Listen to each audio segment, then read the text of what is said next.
It's time for another comparison of midsize three-row SUVs. Why? Because you keep buying so many of them, and because manufacturers keep putting out brand new models. We've got the 2025 Honda Pilot and the 2024 Subaru Ascent. Both of them sell in very high volumes, but the way they transport people, comfort them, and bring a lot of technology, it couldn't be any more different. So let's check it out and what makes really one better than the other.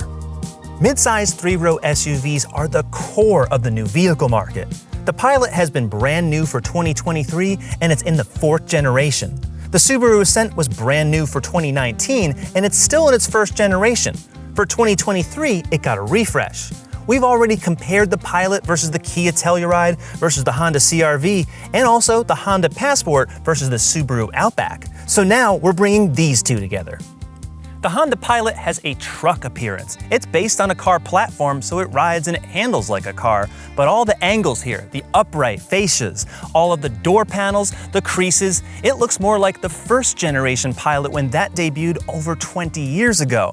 And everyone liked that truck look so much that Honda had to bring it back for this 2023 redesign. For 2025, nothing major changes except for this top trim. It's the black edition, it goes one above the Elite, and it blackens the grille, the areas around the grille, the headlights. It also blackens the roof rails, the side mirror caps, even the back of the bumper. Everything is a polished black. It adds some extra appearance, including these 20-inch black wheels. And you got black edition badges. That is the major change here. You're getting an appearance, and it does look pretty good, especially in this red. The Subaru Ascent, not quite as good as the Pilot. I'll be honest, it really doesn't look that great at all, except in this green. And it is the touring trim, so you got the bigger 20-inch wheels and the nice chrome accents on the lower portions of the grille. But to me, really, even though this looks like a car more than a truck, I think it looks more like a distorted version of a Forester or an Outback, and both of those cars have much better proportions. But that's very subjective. If you can get past that, the color is good, the step-in height is great, it's 8.7 inches of clearance, which is way more than that Pilot, and really stepping in and out makes this thing so easy, including getting access to the roof rails. For practicality purposes, the Subaru might win on that alone, but for style, really on every angle, it loses. On the outside, the Pilot is 3 inches longer and 2.5 inches wider. These cars both share the same wheelbase, but it's the Subaru that's riding much higher off the ground. 8.7 inches versus only 7.3 on the Pilot. And if you get the Pilot Trail Sport, you can get 8.3, but the Subaru, that's the SUV you want for going off-road. While style may not be Subaru's selling point, the engine on this Ascent actually shines. It's a 2.4-liter flat 4-cylinder with a turbocharger that's posting some pretty healthy numbers. Compare it to the much larger V6 engine on that Pilot, and yes, the Pilot makes slightly more horsepower, but the Subaru makes a ton more torque further down on the rev range, which means when you get off the line, it's the Subaru that's that much quicker than the Pilot, despite the Subaru having a CVT, no gears, versus 10 gears on that Pilot. Despite all that, they get the exact same fuel efficiency. Pretty wild on the EPA cycle. Doesn't often happen with two very different powertrains. And if you're comparing towing, it's 5,000 pounds on either car.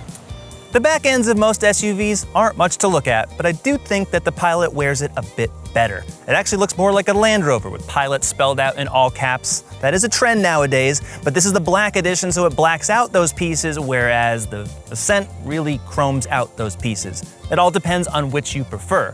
But the Pilot is just better proportioned to me, and I just like it whether or not it's the black edition. It's better. The Pilot is more like a truck inside here. Everything just feels more square and upright, whereas in the Subaru, it really could just be a slightly larger Outback. For an SUV, I prefer this. The Pilot Black Edition actually adds a lot of red on these perforated seats, the stitching, even the accents on the steering wheel, and also embroidered headrests and floor mats to let you know it's the Black Edition. There's also more red accent lighting in all the rows, and extra door lighting. Upper versions of the Pilot have heated and cooled front seats. There's only 4-way adjustment for the front passenger seat, but the driver gets the full 10. There's also a very deep storage cubby here, I like that, and the doors have 3 tiers of storage, like 3 different shelves. A lot of space in here. There's just over an inch more headroom and legroom in these first 2 seats than the Pilot, and I do like the seats better. They are more comfortable, and this is using softer Nappa leather, and they're cooled. I prefer the color scheme on the Ascent, this rich brown leather, even the fake wood. It's fake, but it actually looks okay. Everything on this car is nice and soft touch, but I don't really like the design as much as I do in the Pilot. But the color schemes and the way this car is presented, well, it feels like just about any high-end Subaru, and that can be a really good thing. The sight lines are very good. Subaru is known for having a lot of glass area and low shoulder lines. It's a little bit better than the Pilot. Even though the Pilot is very roomy and square, this feels more like a car. There's more than 2 inches of extra legroom and another ½ inch of headroom. Now, this version of the Pilot does not come with captain's chairs, only the Trail Sport does. But this center seat does fold down, and not only do you have cup holders here, you can actually take this out and stow it underneath the cargo floor. So it will give you 7-passenger seating if you desire. But the Pilot is ultimately more flexible, 7 or 8. Still have rear sunshades on the side, heated outboard seats, and third zone climate is standard across all Pilots. The rear doors of the Subaru Ascent open extra wide, almost 90 degrees. That makes getting in and out that much easier than the Pilot. Now, if you want a center seat, it's only available on the lower 3 trims. The top 5 trims come this way only as captain's chairs, and they are more comfortable than the seats back in the Pilot. They also have armrests, and you're still getting the same panoramic moonroof, heated outboard seats, and third zone climate. The Pilot has just over 3 inches of extra headroom and almost 1 inch of extra legroom. That makes this third row way more livable for adults and kids versus the Ascent. The third row of the Ascent has notably less headroom and less legroom. These front seats will move forward, but back here, it's definitely not the place you want to be for a long time if you're over 12 years old. There's also only USB-A ports back here, not the newer USB-C. Because the Pilot has that much more room in the third row seat, you can guess which one has more cargo room. That one. Now behind the third row, they're roughly the same. When you fold it down, the Pilot starts to walk away from the Ascent. And when everything is folded, we're talking just over 86 on that Pilot with about 76 for the Ascent. That is a big difference, especially when you're moving. Compared to the Subaru, this screen is way smaller. It's 9 inches and it's horizontal as opposed to the portrait mode, but I do just like this better. The typefaces, the graphics, and the response. It's just a whole lot better. This is based on the Android operating system. It's not Google native, so when you go to the navigation, for example, this is good, but the response in general and the graphics, not quite up to speed. But then again, neither is anything in that Subaru, so this is not so bad. Now, just like the Subaru, if you scroll around for some of these apps, there's a feature called Cabin Talk, which is a very nice PA system for anyone who's in the back. You can turn that off. It's kind of gimmicky. You can just yell and scream in the car. Everybody does that anyway. Multi-view cameras, okay. You see the front tires, that's very helpful. Not a whole lot there with 360 cameras, but a 12-speaker Bose stereo is included on these upper trims, and there's also just so many settings here. Just like the Subaru, you can adjust these, but the typefaces, I just think this is a more adult-looking system. It's more serious-looking, and it's easier to use. Ultimately, that's what I'd like, but I would like Honda to stretch this screen a little bit wider. The Pilot has a gauge cluster that looks like it's 20 years newer than that Subaru. There's 2 thumb scroll wheels on either side, so it makes it really easy to adjust. Most of it is audio and phone controls on the left, and a ton of information on the right. For example, if I go into the gauge display settings, I can even change the design right from here if you like a bar graph. And when the driver assists are on, for example, it'll minimize this so more of that information is there all the time, and it shows a little graphic of the Pilot with brake lights and turn signals. That's nice. And at speed, it'll actually show you the curves. So this is really a much, much better display. The Subaru has an 11.6-inch portrait touchscreen that occupies a lot of the dash, and it removes a lot of the physical controls. The only things you get are the temperature, the defroster, some volume and tune knobs, and of course, the hazards. But everything else, including for the X mode that you go over here for extra traction, that's up here. They're not buttons anymore. It's still a relatively simple system, but it's very cartoonish and it is sluggish. But you do get wireless Apple CarPlay and Android Auto. That is a saving grace. And the nav also isn't all that bad, truly. But it also runs really slowly. But eyesight is really good. There's a lot of settings everywhere here, including a driver monitoring system with the camera just above this screen. Plus it also has facial recognition that allows you to save multiple user profiles. That is also nice. But I just wish that this worked a little bit better, just like the Honda did. The functionality is here, it's just the way it is organized, not so good. But just like the Honda, Cabin Connect is an in-car PA system that will amplify your voice to the back rows. Not really necessary, but it seems to be the trend now in three-row SUVs. I just think Subaru truly needs a new reskin and just a new rethink in general on infotainment. The Ascent uses 2 analog gauges that do look good, but unfortunately you do have to use this really crude and rudimentary center screen for a lot of features. Well, some features. Most of them are in the touchscreen, but just looking at this really just reduces the functionality. It looks like a much older system. Really, the Pilot being all digital is just way better overall. Instead of a turbocharger or a hybrid setup, Honda relies on a large naturally aspirated V6. And now that this Pilot, this generation, uses the 10-speed as opposed to the 9-speed, that 9-speed was made by ZF. This is now Honda's transmission, and it's a lot better. It shifts better, for one. It's not missing shifts like the old 9-speed did. And now that I'm driving this, I gotta say, the engine does not sound as thrashy under full throttle like it used to. It actually sounds a lot better. So hooray for 2025. Maybe that's the magic year for the Pilot. It's notably better. And versus the Subaru, I would say having actual gears does work better than the CVT when you're really on the gas for mid-range acceleration. Subaru has a good CVT. It mimics 8 different ratios, and I actually like it. But here, it's notable on the highway that it helps. Off the line around town, that turbo Subaru is actually pretty good. And it feels actually slightly quicker than this Honda. This Honda takes a little bit longer to get on the boil because it doesn't have much low-end torque. So it really is relying on multiple gears to get through. Whereas the Subaru it feels like it jumps off the line a bit better. But in terms of road holding, the clear winner is the Pilot. The steering is so much better. It does not require any corrections. It's a lot more accurate. It feels nearly as quiet as that Subaru. It's kind of hard to say without a decibel meter. But in terms of control on the highway, I like this Pilot better. And I just like the interior that I'm sitting in. You have to stare at the interior of a car for hours when you're inside it, right? And I'd rather look at this one. The Subaru, despite the nice colors, doesn't do a lot for me with the dash. It looks a lot older than it should. Both the Honda and the Subaru are pretty quiet on the highway, and that's really what you want. These are the top trims of big SUVs. They're meant for highway cruising, long distances. That's what really relaxes you over the long term. Which is actually more comfortable? It's kind of a toss-up. They really both are. Both the seats are great, the sight lines, it makes it easy to drive.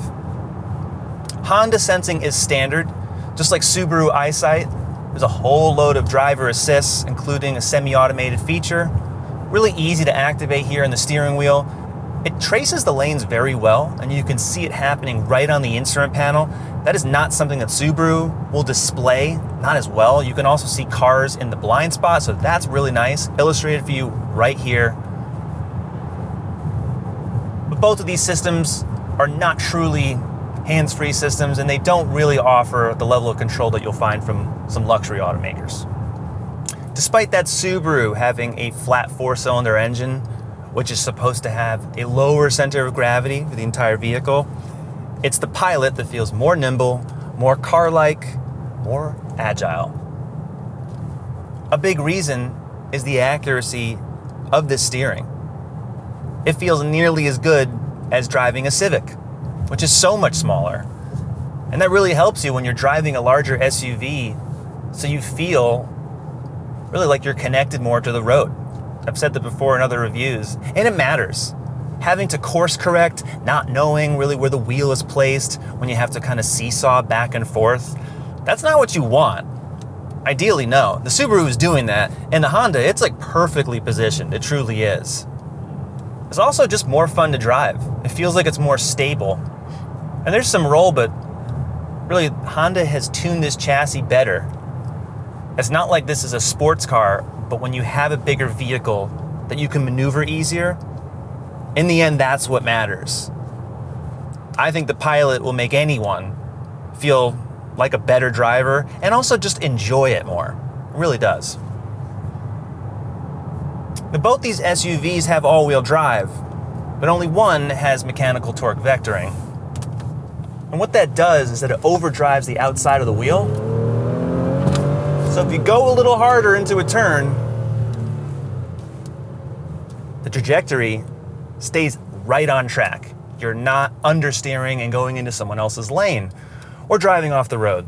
Those are important things, especially if you give it to a teen driver in your family. And any driver is going to like the brakes. The brakes just feel really easy to modulate. They're a little tighter, a little firmer than the Subaru. The Ascent has a different way of ascending to speed. It's got a CVT, so it kind of confuses you that there's gears because it has a shift pattern in a way where the revs really rise and fall like gears, and then it just drops down. So a lot different than the Pilot. But because of the turbo, the response is better.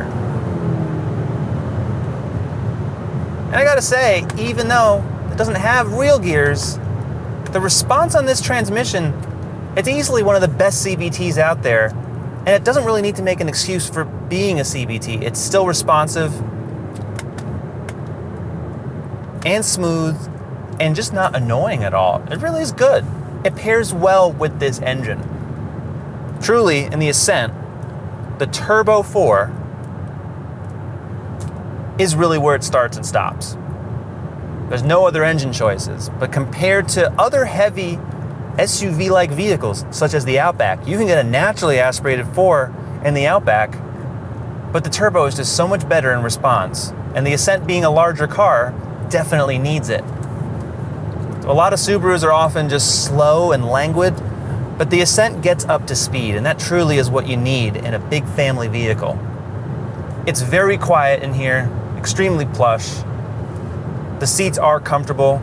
Like the Pilot, they are not very supportive laterally, but in a straight line, where this car is going to be doing probably 95% of its work, it's just fine. My gripe, though, when you're going straight, is that the steering wheel is not always going to be pointed as straight. There's a lot of just slop off center. And it's a little disconcerting when you're just driving straight. When you take turns, you don't ever feel like you're in as much control in the Ascent as you do in the Pilot.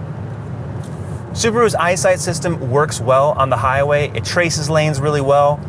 Just like the Honda, it's not using any map-based subscription, it's just the sensors. And there's also a driver attention monitor with forward eye camera looking at me from the dash, so it doesn't get blocked, it's right over there. That's very useful. Really, around town, the Ascent is pretty pleasant, and it's actually easier to drive than the Pilot, just in terms of feathering the throttle, feeling like you have, just enough power to move around. So from a powertrain perspective, it's a lot better than you would expect for a vehicle of this size and that size engine. It's really just around turns that the steering just really feels a lot looser.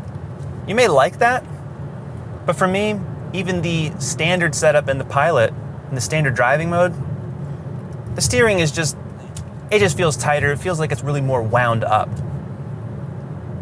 Picture it as, say, loosening or tightening your shoelaces, and you feel your foot start to slip out when you're walking a little bit, when the shoelaces are loose. It's not really the greatest feeling, especially when you're walking at a good clip. I liken that to steering feel. It doesn't mean that you can't steer, it just means that you're steering with more confidence. And in the Ascent, it just doesn't have it. It comes to me as strange from a company that makes a car like the WRX. If Subaru can make that type of performance car, why can't they dilute it and take a little bit from it and put it here? Kind of makes no sense to me. The Ascent has no driving modes. It's just point and go. And because of that, it doesn't quite handle or drive as well at corners like the Pilot. Yeah, don't do that. The Ascent doesn't want you to do any of that. Which is a shame because it's a Subaru and it's supposed to be a rally company, and even the brakes don't feel like the Pilot's. Really, from a driving dynamic perspective, I just would expect Subaru to inject a little bit more. It would make an SUV this large drive a whole lot better. The 2025 Honda Pilot starts at $39,900. There are 6 trims, and as tested with red paint and destination, this black edition is $56,130. The 2024 Subaru Ascent starts at $34,395. There are 8 trims. The as-tested trim here, the Touring, with destination, $50,040. Honda has gotten its act together with the new Pilot. It's looking more European, which to me makes this Pilot look like a larger BMW or an Audi. And in this price segment, the non-luxury segment, that is a very good thing. The Ascent doesn't have its act together. The engine is more powerful, but it doesn't drive as well, especially for handling and steering. It also doesn't fit as many people inside as this Pilot, and there's considerably less cargo space. The technology is way down. Honda really has it all, except possibly the engine. I think that could be improved. But dollar for dollar and square inch for square inch, this Pilot excels. But what do you think? Tell us in the comments, go to CarGurus.com and subscribe, because we will see you next time with more comparisons and single car test reviews. See you next time.